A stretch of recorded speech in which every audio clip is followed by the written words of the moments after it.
Hi yogis, I wanted to give you a few really nice stretches you could do at the end of a long day at work. So when you're sitting in a chair, your hip flexors are just like in this position bent all day. So it would make sense that at the end of the day, you want to, let me show you the other one that makes more sense. You'd want to stretch it out and open it up. So one of the main poses we can do for this is called lizard. And a great way to help yourself is to use yoga blocks because it will bring the floor closer to you. So your yoga blocks are obviously adjustable. You can put them on high, a medium, a low. And they're a great way to give your upper body some support while you're stretching out through your hip flexors and breathing nice and deep. We want to really relax in this, close our eyes, tell our bodies that it's okay to stretch. Eliminate all the bouncing and the wild movements.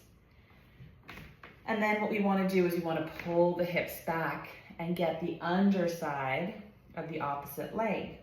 So when we do this, we're getting the hamstrings behind the knee, we're getting the calf, we're getting into our Achilles, and we want to try to flex our foot in this. But again, using these blocks for support so that our upper body feels supported, and it's also going to help us balance because these can be a little bit challenging in a balance.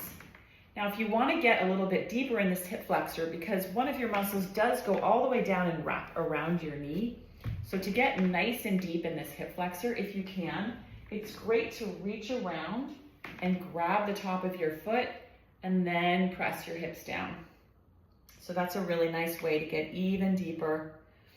If you can do this, you can do a twist. You can grab it with your opposite arm and then actually kind of look over your left shoulder for a twist, but you can also grab it with the same side, whichever works, if either one does work. And when you let go, you want to make sure not to slingshot it down, so just let go gently because your foot will slingshot down and hit the mat kind of hard. And of course, we want to do this on the opposite side, but you know how to do things on the opposite side. I won't take the time to show you, but I hope that helps you. And that is really a nice way to open up the lower body after a long day at your desk. Even doing this in the middle of the day is a great idea. All right, see you next time.